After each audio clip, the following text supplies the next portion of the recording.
Now again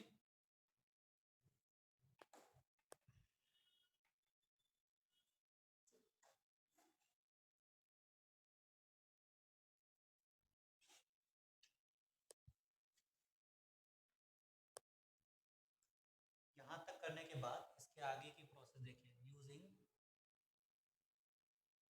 lens formula, using lens formula.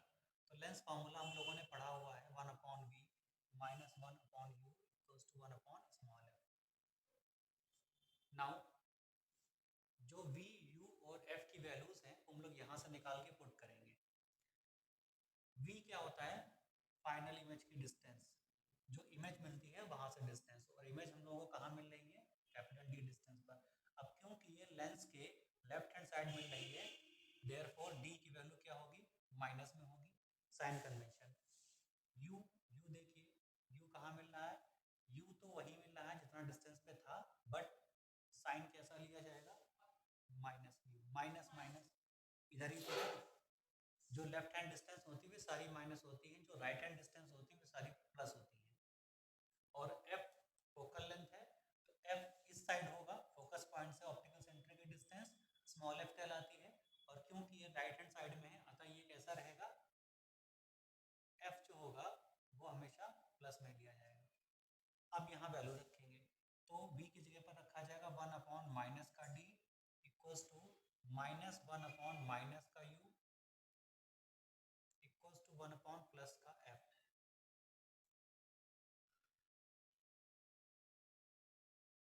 ये वाला minus इसको प्लस कर देगा, तो ये हो जाएगा माइनस का 1/d प्लस का 1/u इक्वल्स टू 1/f हो जाएगा।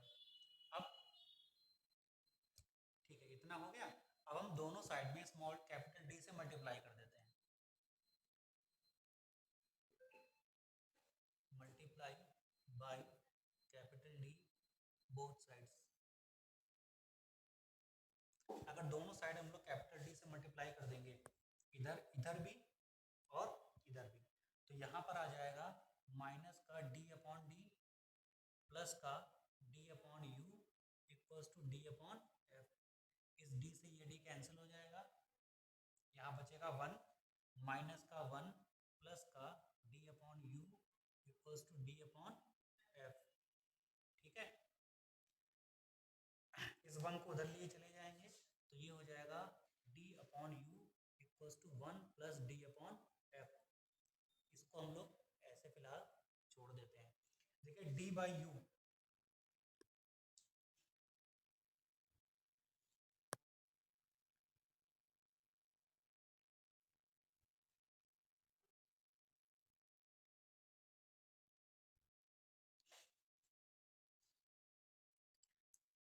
ये प्लस में है, d/u equals to 1 plus d/f।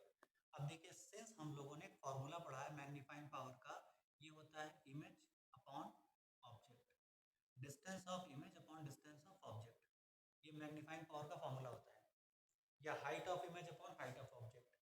ठीक है, अगर हम लोग डिस्टेंस की बात करेंगे मैग्नीफाइंग पावर के लिए, तो डिस्टेंस ऑफ इमेज क्या होती है? v होती है, और डिस्टेंस ऑफ ऑब्जेक्ट क्या होती है? u होती है। यही तो होता है। तो v अपॉन u, v और u का रेशियो भी क्या कहलाता है? मैग्नीफाइंग पावर m कहलाता है। यहाँ पर देखिए, इस केस में ये है इमेज, ये है इमेज v, और ये है ऑब्जेक्ट आपका u। मैग्नीफाइंग लेंस से, मैग्नीफाइंग ग्लास से फाइनल इमेज कहाँ मिल रही है? v डिस्टेंस पर, और v कितना है? कैपिटल D है। तो चाहे हम v लिखें चाहे d लिखें, बात एक ही है। और ऑब्जेक्ट कहाँ पर है? u पर है। तो यहाँ पे जो v है इस फॉर्मूले में, यहाँ पर हम क्या लिख सकते हैं? v की जगह पर d/u, ये भी तो m हो जाता है ना? तो इसको हम लोग इक्वेशन नंबर कितनी बना लिए थे? चलो ठीक है, कोई बात नहीं। इस वाली जो वैल्यू आई है m इक्वल टू d/u, इसको यहाँ पर पुट कर देंगे d/u। देखिए, ठीक है, तो यूजिंग d/u इन above इक्वेशन, above इक्वेशन इसमें यूज करेंगे। देयरफॉर आपको मिल जाएगा d/u इक्वल्स टू, क्या लिखा है? 1 प्लस d/f। इसमें यूज करेंगे।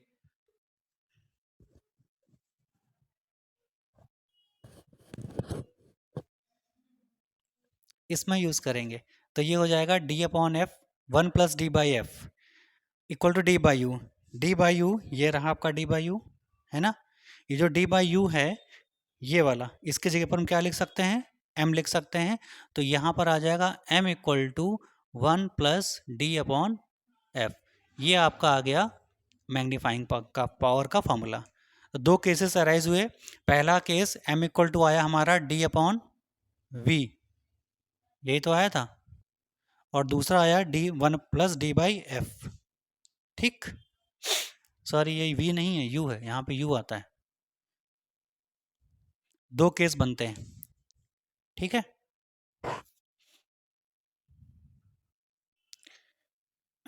चलिए ठीक है। तो अब हम लोगों ने magnifying power of simple microscope proof कर ली है ना। दो केसेस में प्रूफ किया है। और कौन कौन से दो केस हैं, तो उसके लिए हम लोग रिजल्ट पहले निकालेंगे। आखिरकार इससे रिजल्ट्स क्या आते हैं, रिजल्ट्स। तो सिंस हम लोगों ने दो फार्मूले प्रूफ किए हैं, one is m equals to D by U magnifying power of simple microscope, and the second is m equals to m equals to 1 plus d by f, d by small f. These are the two magnifying power formulas. अब ये जो फार्मूले हैं ना, m d by u और m equals to 1 plus d by f, ये हम लोग को क्या बताते हैं।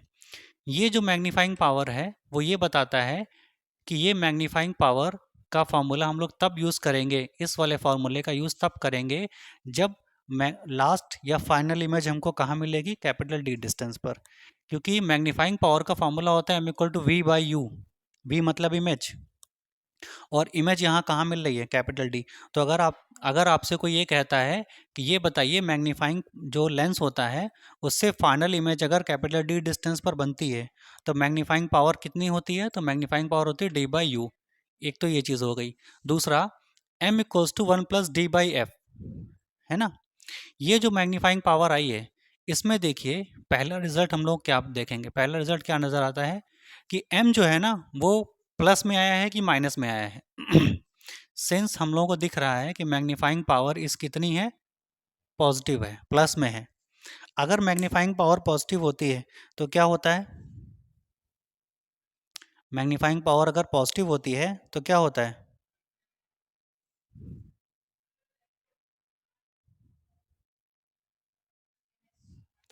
जरा डायग्राम को देखिए। इमेज ऑब्जेक्ट, ये इमेज है, ऑब्जेक्ट के कंपैरिजन में कैसी है, बड़ी है। तो हमको इमेज कैसी मिलेगी, इमेज कैसी मिलेगी, लार्जर। एक तो ये चीज़ है। सेकंड केस क्या है कि क्या ये रियल है, नहीं, रियल नहीं है। ये जो ऑब्जेक्ट है इससे बड़ी मिली है, लार्जर मिली है, देयरफॉर लार्जर होगी और कैसी होगी, इरेक्ट होगी। तो ये दो रिजल्ट हम लोगों को इस फॉर्मूले से निकल के आते हैं। फर्स्ट वन इज क्योंकि m पॉजिटिव है, plus 1 plus D by F है, तो m पॉजिटिव है तो इमेज कैसी मिलेगी, larger than the object and erected होगी। ठीक है। इसके बाद देखिए सेकंड रिजल्ट क्या यहाँ से फॉर्मूले से नज़र आ रहा है। सेकंड रिजल्ट देखिए, इसमें देखिए इस फॉर्मूले को ध्यान से देखिए, m equals to 1 plus D upon F. D upon F का मतलब ये है कि f जो है फोकल लेंथ वो m के रेसिप्रोकल है। f जो है वो m के कैसा है, रेसिप्रोकल है। अगर रेसिप्रोकल है तो इसका क्या मतलब है, दो फिजिकल क्वांटिटीज़ अगर आपस में रेसिप्रोकल होती हैं तो इसका मतलब ये होता है कि अगर a आपका इंक्रीज करेगा तो b जो है वो डिक्रीज करेगा, और इसका उल्टा केस होता है ना। इसका मतलब ये है कि अगर आपका f यहाँ पे हम इंक्रीज कर दें, बढ़ा दें, तो m जो होगा वो कम हो जाएगा। इसका मतलब ये है कि मैग्नीफाइंग पावर ज़्यादा अगर हमको लेनी है सिंपल ग्लास से या मैग्नीफाइंग लेंस से या सिंपल माइक्रोस्कोप से, तो उसके लिए हमें फोकल लेंथ क्या करनी पड़ेगी, कम करनी पड़ेगी। जितनी ज़्यादा फोकल लेंथ कम होगी, जितनी ज़्यादा फोकल लेंथ कम होगी उतनी मैग्नीफाइंग पावर ज़्यादा होगी। फोकल लेंथ का मतलब क्या है, ये डिस्टेंस, इस डिस्टेंस को हम जितना भी कम करेंगे उतना ही मैग्नीफाइंग पावर क्या होगी, अच्छी होगी। मतलब ये रेस यहाँ से जितना ज़्यादा बेंड हो जाएंगी फोकस पॉइंट उतना ही नज़दीक आ जाएगा, और जितना ज़्यादा फोकस पॉइंट नज़दीक आएगा फोकल लेंथ उतनी ही कम हो जाएगी। और अगर फोकल लेंथ हमारी कम हो जाएगी तो मैग्नीफाइंग पावर अपने आप बढ़ जाएगी। तो दो तरह के रिजल्ट आप यहाँ से देखने को मिलते हैं। पहला है m इक्वल्स टू पॉजिटिव है तो इमेज कैसी मिलेगी, लार्जर और इरेक्ट। और सेकंड रिजल्ट क्या है कि since f is reciprocal to, किसके रेसिप्रोकल है वो, m के। m क्या है, मैग्नीफाइंग पावर। ठीक है, देयरफॉर इससे फायदा क्या होगा, अगर f हमारा कम होगा तो m की वैल्यू क्या हो जाएगी, बढ़ेगी। मतलब अगर आपसे कोई ये पूछता है कि हमको एक मैग्नीफाइंग लेंस से या सिंपल माइक्रोस्कोप से बहुत हाईली मैग्नीफाइड इमेज देखनी है, बहुत ज़्यादा बड़ी इमेज देखनी है, तो उसके लिए हमें क्या करना पड़ेगा, उसकी फोकल लेंथ को कम करना पड़ेगा। जितनी ज़्यादा फोकल लेंथ को हम कम कर देंगे उतनी ही ज़्यादा इसकी फाइनल इमेज क्या होगी, बड़ी हमको दिखाई देगी, मैग्नीफाई करके दिखाई देगी। ये इसका रिजल्ट है।